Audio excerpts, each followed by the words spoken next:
If you've ever felt like you're not meant for a 9 to 5, there's something greater out there for you, or you're way too talented to be getting paid pennies for your creative work, this is for you. There has literally never been a better time in history to be a multifaceted, chronically curious girly, period. And I know this not because I can observe that there's so much free, structured information online and a quick YouTube search, a quick Google search, ChatGPT can literally be your tutor or teacher. But aside from all of that, because I did it myself, I forged a path as a freelance direct response marketer, which sounds all fancy, but my day-to-day life and the things I do really, really fulfill me. And I'm going to talk more in detail about my kind of day-to-day tasks. But also getting paid well for that allows me to dip my toes in different things, like filming these videos and having a YouTube channel and talking about the intersect of philosophy, business, self-improvement, all the things. If you're new here, my name is Danae. I love helping the girlies go get paid. I built a multi-six-figure freelance business in 18 months, and I'm trying to make freelancing sexy again, especially for the girls. Even if you don't want to freelance full-time, I think it's really valuable to understand the skill of freelancing, aka having a very valuable skill set and knowing how to sell it to clients that desperately need you. If you have that, that is the best insurance plan you could possibly have. If you lose a job, you lose a client, you know where to go, what to say to get someone to pay you and keep you afloat. It's not just me that believes that freelancing is the future of work. Literally, the founder of LinkedIn also believes this for several reasons that I'm not going to get into in this video. But what I really want to talk about is how, as a creative person who's curious and wants to dip their hands in many pots, freelancing can allow you to do this, not in a broke, starving artist way, but a way that actually gets you paid. You just have to know how to merge your skill sets together in a way that can allow that. And that's where a lot of the creative girlies get stuck. Your income depends entirely on which freelance skill sets you pair together. Now, the game is the game. You have to be adding value to the marketplace, aka making businesses money in order to make money yourself. While some of your creative aspects might be fulfilled, you also have to have skills or do tasks, let's say day to day, that don't directly fulfill those desires, but they get you paid as well. In this video, I'm going to break down the top high ticket freelance skills that you can get effortlessly paid a minimum of 2.5K per month for if you master the skill and become undeniably good at it, which you all can do with all of the free and paid tools that we have today. And even if you've never had a real job, because that doesn't matter. You don't need a resume or some quote unquote real job experience. You just need to be good and show proof of work. And what I love about freelancing is that because it allows you to lean into that creative energy, you often end up getting into that flow state, which is honestly the peak of human existence. Those periods where you're sitting on your knees and they're literally burning and you have to pee, but you can't get up because you're just so engulfed in what you're doing. To me, that's what flow state feels like. And my brain is just clear. I'm not thinking about a text. I'm not thinking about any person or anyone. I'm just deep in what I do. With everything I'm going to share today, it's important to just think practically and logically, but to use your intuition and to lean into the flow state when you feel it. And the only way that you can do that is if you try it. And that's where a lot of people get stuck. They don't try things. They just write them off before they get in them. It's good to try things because if it doesn't teach you what you want to do, it will definitely teach you what you don't want to do, which is honestly more important. Okay, so skill number one, most practical, baseline, but again, can get you paid well, is having a good understanding of digital marketing. Now, digital marketing is broad. This could be social media management. This could be content marketing. I personally think the best form of this to freelance is a fractional CMO, so a digital marketing strategist / fractional CMO.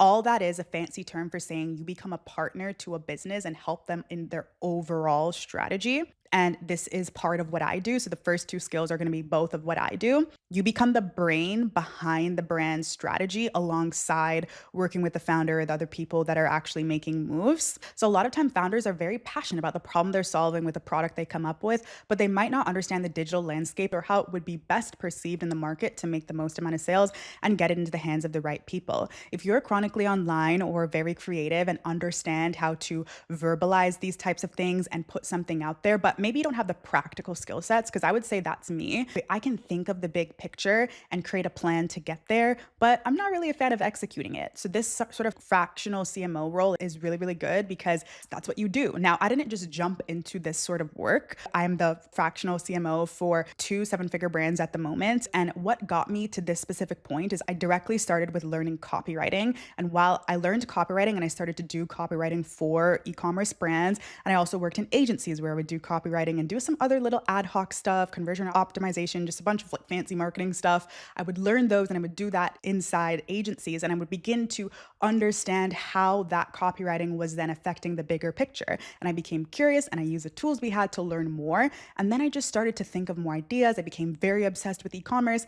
When I got new clients for copywriting, I would just share my strategies, not for a paycheck, but just to see if they thought it was interesting, if they maybe executed it and tried it. And then because I just yapped about all of my cool ideas, my clients eventually started to trust me and asked me to take on bigger tasks. And truthfully, that's how I got where I am today. It took one step to learn a skill and then continued to learn and continued to become undeniable, yap to my clients about what I was learning and gain their trust because I was consistently delivering them good work. So those retainers can range from 3K to 10K. And oftentimes you're doing the overhead work. So maybe you're hiring someone to execute the plans you make, or you're overseeing it, you're doing approvals, you're coming up with the big picture ideas, and you're also making sure everyone meets those KPIs to make sure that at the end of the day, it's executed efficiently. Now, this is probably the most important part.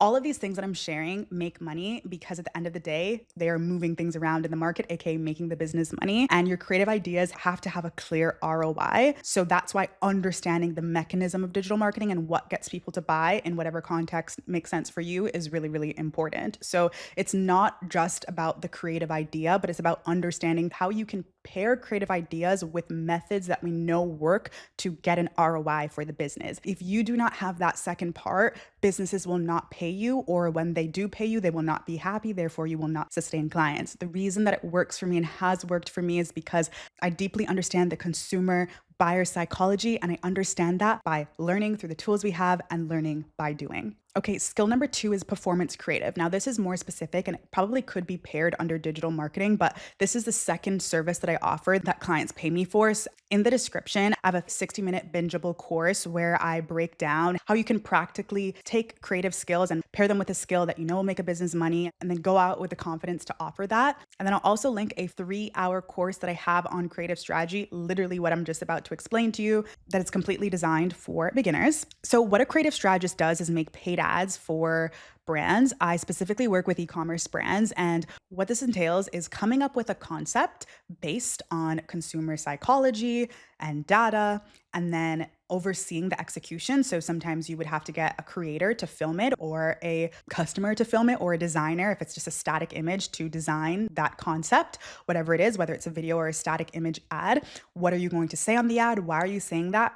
Coming up with a creative concept, backing it up with evidence from data and consumer psychology, and then executing that. You send it over to a media buyer, and then you'll get data. The ad will start to get spend, which means Meta is pushing it out to a lot of people, and the hook rate might be good, which means people are stopping, and the click-through rate might be good, which means they're clicking on it and then actually going to the website. And if it's a very good ad, the ROAS will be good, which means the return on the ad spend. So every dollar you spend, you're making money back from it. Or it might be failing, and then it's your job as a creative strategist to figure out why this ad doesn't have a good hook rate, or why it has a good hook rate but not a good click-through rate. And you do this over and over and over again. And then there's different types of buyers. There's people who have bought from you before, so you might need to retarget them with different messaging, or there might be people that have never heard about your brand. So the messaging you need to use might be more broad. It's honestly so fun. I'm sure you can just feel the energy that I have talking about it. And it's not something that I knew anything about 4 years ago. And as I talk about it here today, I've made millions of dollars for my clients combined over that period of time. And it's amazing because all of the clients I work for, I really love the products that they sell. I love how it impacts the people who buy it. And also it's so fun to be a part of a growing startup and have direct communication with the founder and just be a part and see how my work is affecting the business. If you're someone who already creates content, or you dabbled in UGC, this is something that you definitely have the baseline skill set to kind of work on and get better at. And it pays a pretty penny because the ROI is so clear. If you make an ad that then makes them hundreds of thousands, millions of dollars, they're going to be happy to pay you 10K. I have clients that have paid me $11,000 a month to make ads because they see the clear ROI. And also there are very cool deals you can set up. I have a deal like this right now where you can have maybe a smaller base retainer, maybe a couple thousand, 2,000, 3,000, but then get a percentage of the revenue from the ads that win or perform well. So there's just so much opportunity in creative strategy. So the next skill is something that I've already mentioned in this video, which is media buying. So if you're listening closely or you're already kind of tuned into the marketing world, world, a media buyer actually runs the ads. So a creative strategist makes them. The creative strategist, kind of the creative brain, to also have the data side, but the media buyer really needs to have the data side. The media buyer's job is to analyze the data and ensure that the way that they're running the ad and they're scaling the campaigns is profitable and smart and efficient. Also, the job of a media buyer is to work alongside the creative strategist and say, hey, this is what's working. Personally, from looking at the numbers, this is what I think you can do, XYZ. The media buyer basically manages all of this. The creative strategist says, hey, this ad is ready to run. The media buyer goes in, puts the amount of spend, turns off ads when they need to be turned off, run them, change up the campaign, ensure that everything's crystal clear. They oversee and manage all of this. And a lot of brands, majority of their sales come from paid ads. So brands will pay good money for this because as a founder, you need to be doing ROI things like coming up with new products, speaking to your customers, building the business rather than maintaining it. So that's why the media buying is another great skill set that you can get paid a minimum of $2,500 to do. And then if you paired media buying and creative strategies, so you could come up with the concepts, run them and manage them. You could get paid good money if you had those two skills. Pairing skills is just so exciting to me. It's like iconic. If you can just get your hands in more pots or bigger pots, businesses will eat it up. You will never worry about money. Okay, next is SEO, being an SEO specialist. If you're unfamiliar, SEO is search engine optimization. It's kind of the opposite of paid media or media buying because it focuses on organic growth, but it's curated organic growth. So, when you Google something, you'll see a list of the answers. And there's a variety of reasons why different things come up at different points on the first page versus the sixth page. But the main kind of mechanism behind how link gets ranked is the SEO. So how can you optimize what you write on the website for the search engine, i.e. Google, right? So SEO in the most simple way possible is using keyword strategy, content planning, audits, backlink strategy to consistently rank in a good spot, which increases traffic, which increases how much the business get paid, which means businesses are happy to pay you. Sure, by now it's all adding up, but with SEO as well, there's a lot of amazing tools to help with this process. And there's so many amazing SEO courses out there. I've personally done a partnership with SEMrush before, which is now they're kind of more broad, but they're kind of known as the SEO kind of company. I'm pretty sure they have some free courses. I would definitely search that up. But to give you more, I guess, insight on this. So I don't know if you've ever searched up like astrology signs or something like that. And you'll go to this, you'll click an article, you'll type in like Scorpio woman and insert whatever astrological sign man, and then an article will come up. Those articles were specifically written to rank number one, and then they'll have ads or they'll make you sign up for something and then you might pay for it and it makes them money. But if you really take the time to read them, you'll notice how many times they say certain words or certain phrases.